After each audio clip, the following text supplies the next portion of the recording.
Il y a quelque chose que je trouve particulièrement agaçant dans les mangas et les animés. Personnellement, je mets beaucoup de temps pour croire aux relations, aux interactions de différents personnages au sein d'un groupe qu'on me présente. Typiquement, je vais m'accrocher beaucoup plus rapidement au cast de Dawson de South Park ou même de Steven Universe qu'à celui de Kaguya-sama, de My Hero Academia ou même à celui d'Evangelion. Et ce pour une raison assez simple. Je me fiche pas mal de ce qui peut se passer entre les personnages secondaires du groupe, tant je sais que ça n'aura aucune espèce d'importance, ni dans l'intrigue, ni même dans le développement des personnages. Que ça soit les histoires de cœur de je sais pas quel sous-capitaine de division, ou la crise de Mademoiselle Musique, qui s'est inscrite à une académie de super-héros, car je sais qu'au meilleur des cas, si on a été assez sage, ça fera un espèce d'arc filler sympathique, je vais pas le nier, mais sans aucune conséquence. Même si on a aussi quelques moments masterclass. Mais surtout dans les shonen, on se contente un peu trop souvent à mon goût, pour les moments d'interaction entre les personnages, de longueur, à base d'humour pas drôle, caricatural et juste chiant. Car même dans le cas où les interactions ont du sens et de l'importance, je me fais chier parce que c'est attendu. Mais dans Chainsaw Man, bordel, c'est génial. C'est génial de voir tous ces personnages échanger autour d'une table dans un café, raconter un peu leur vie, déprimer et rigoler ensemble, que ça soit Power, Himeno, Kobeni, Reze ou même l'ange, ou pire, même un gars qui a 2 pauvres répliques. Ils sont tous super fun à voir et ils paraissent humains. Ils se sentent vraiment avoir besoin de creuser, de forcer sur leurs blessures passées, leur traumatisme psychologique, blablabla. Alors, quel est le secret de Tatsuki Fujimoto? Déjà, les interactions entre les personnages ont un vrai impact dans l'histoire, et ils initient des péripéties ou des twists souvent comiques, parfois épiques et quelquefois tragiques. Ça, on a déjà commencé à en parler. Mais j'ai en tête, dans les 5 premiers volumes de Chainsaw Man, plein de scènes que j'ai trouvées super cool, qui découlent directement d'interactions a priori banales entre les personnages, ou même des fois il n'y a même pas Denji dans l'équation. Que ça soit la discussion de Kishibe et Himeno devant les tombes, Denji qui se fait vomir dans la bouche, Aki qui se sacrifie pour protéger Denji de Kobeni, ou même bien d'autres. Mais qu'est-ce que ces scènes ont en commun? Bah, elles ont toutes pour elles le fait de s'appuyer sur les défauts et les caractères terriblement humains de ces personnages.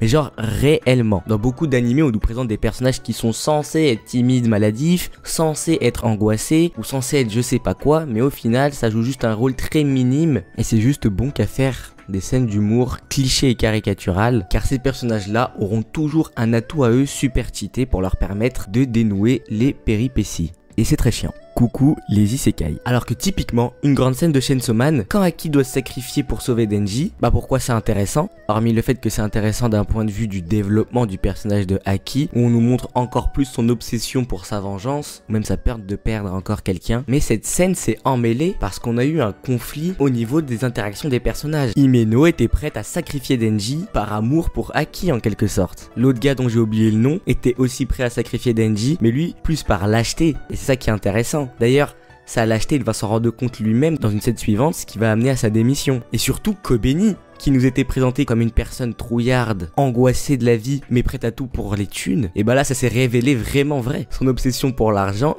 est allée jusqu'au bout parce que c'est elle qui allait planter Denji et qui est donc à planter Aki. Et d'ailleurs dans une autre scène beaucoup plus loin, quand on la voit encore en train de carry et avoir un semblant de remords pour ce qu'elle voulait faire à Denji, puis que après Aki lui demande pourquoi elle est encore là, et que là on s'attend tous qu'elle réponde quelque chose comme la loyauté ou qu'elle s'est rendue compte de quelque chose d'incroyable.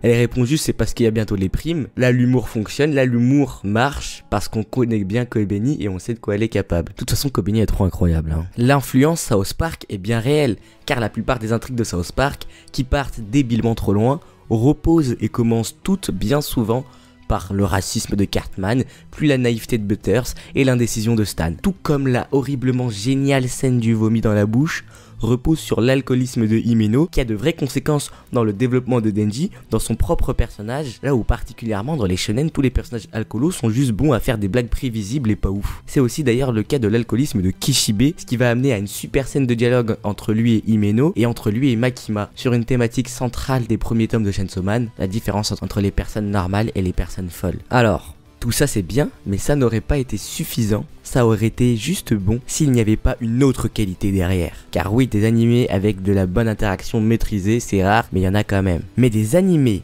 avec des bonnes interactions qui se reposent sur des dialogues aussi géniaux, là, il y en a très très peu qui répondent à l'appel. Et c'est ça pour moi qui fait rentrer Chainsaw Man dans la légende. Car t'as trop envie de voir les personnages interagir, tu te délectes de la moindre petite scène de conversation entre n'importe quel personnage. Quand dans d'autres œuvres, même avec des interactions qui ont du sens et des confrontations super engageantes, bah t'as cette petite impatience, cette petite frustration, lassitude quand les personnages ou le narrateur commencent à l'ouvrir. Ça c'est parce que Fujimoto évite deux écueils qui sont trop fréquentes. Il évite de faire des dialogues trop impersonnels et il évite de faire des dialogues trop explicatifs. Genre à aucun moment Aki ne parle des ténèbres qui envahissent son cœur.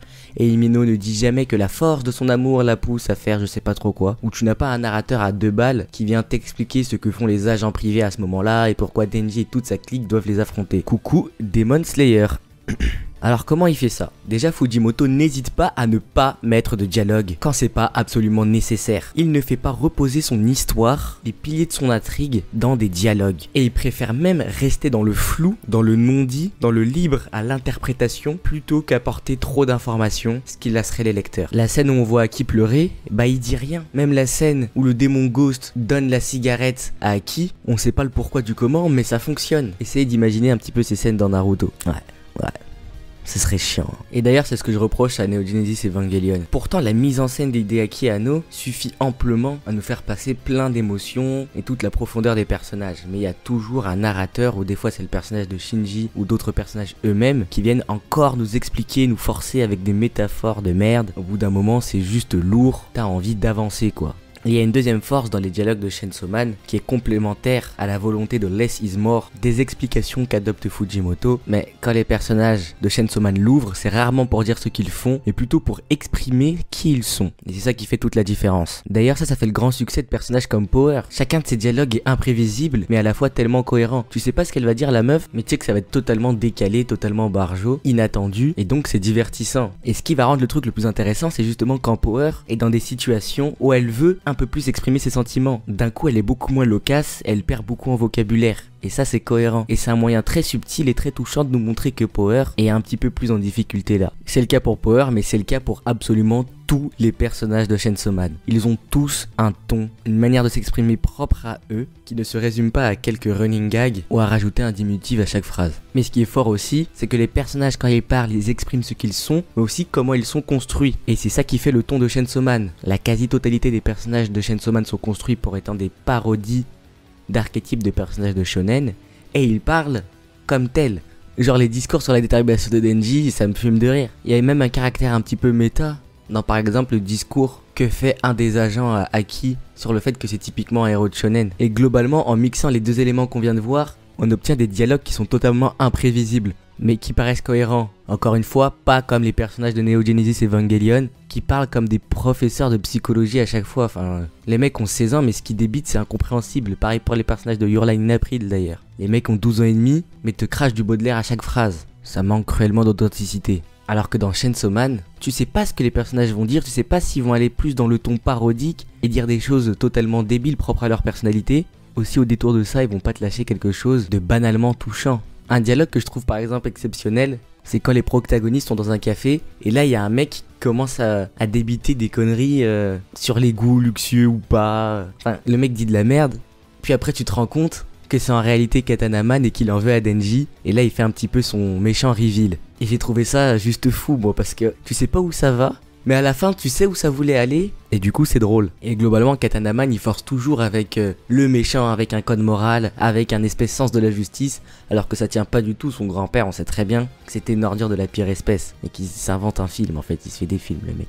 C'est un petit peu comme dans Pokémon, l'univers de gamin désœuvré qui part à l'aventure, l'ambiance cour de récré un peu ghetto qu'il y a, passe énormément par les questumates, les minables, les gamins et toute la diarrhée auditive qu'on peut te balancer à la gueule. Ça participe à la crédibilité de l'univers et à l'authenticité des personnages. Enfin, jusqu'à ce que...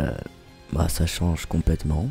Mais les dialogues de Chainsaw Man sont aussi une belle symphonie. Ils rentrent tous en résonance car ils sont sous la lumière d'un thème commun qui unit à peu près tous les dialogues que disent n'importe quel personnage. Ça c'est quelque chose qui est présent dans énormément d'œuvres en réalité. Incarné par un champ lexical spécifique ou des phrases symboliques qui vont être répétées à multiples reprises dans l'œuvre. Dans les plus connus, on a tout le champ lexical de la folie et de l'ordre qui est utilisé dans la plupart des bons comics de Batman, ou dans la plupart des comics de Batman tout court. Le fameux un grand pouvoir implique de grandes responsabilités et toutes ses dérivées dans les histoires de Spider-Man, que la force soit avec vous dans Star Wars, ou encore la volonté du feu dans Naruto. Les œuvres moyennes se contentent simplement de spammer leurs phrases symboliques à tout va, mais les grandes œuvres comme Chainsaw Man vont un peu plus loin. On a aussi ces espèces de phrases autour de la folie ou des personnes cinglées qui reviennent, mais ce qui m'a frappé dans la lecture de Chainsaw Man, c'est que dans tous les dialogues de absolument tous les personnages, c'est qu'il y a le champ lexical du contrat, de l'échange, de l'accord passé, des marchés conclus qui est utilisé pour absolument tout, que ça soit des discussions banales entre amis, que ça soit dans des scènes de confrontation, de bagarre, et même d'humour. Les personnages n'arrêtent pas de se dire bon ok, en échange tu me donnes ça, je te donne ça, bon ok, marché conclu, bon ok, à condition de... Enfin c'est omniprésent. Les thématiques de Chainsaw Man sont pleinement incarnées dans les dialogues de ces personnages. Et ce niveau de détail qu'il y a dans les dialogues de Chainsaw Man, moi je le retrouve beaucoup plus dans des comics ou à la rigueur dans des bandes dessinées et très peu dans des mangas. Je sais pas si vous avez des exemples de mangas avec des dialogues assez bien travaillés. Moi de tête j'ai peut-être SNK qui est pas mal, Hunter x Hunter aussi qui est pas mal, One Punch Man qui est pas dégueu, et sinon j'en ai pas bien plus. Et DenZero aussi qui est pas mal, non je rigole, je rigole. Mais en tout cas ce qui est sûr c'est que je lis Chainsaw Man vraiment en particulier pour cette raison là. Si t'es un artiste, un dessinateur, je te conseille de rejoindre notre communauté sur Discord où on s'entraide et on fait plein de projets sympas, lien dans la description. Si tu veux un chibi, un personnage, une miniature, une bannière ou n'importe quelle autre commission,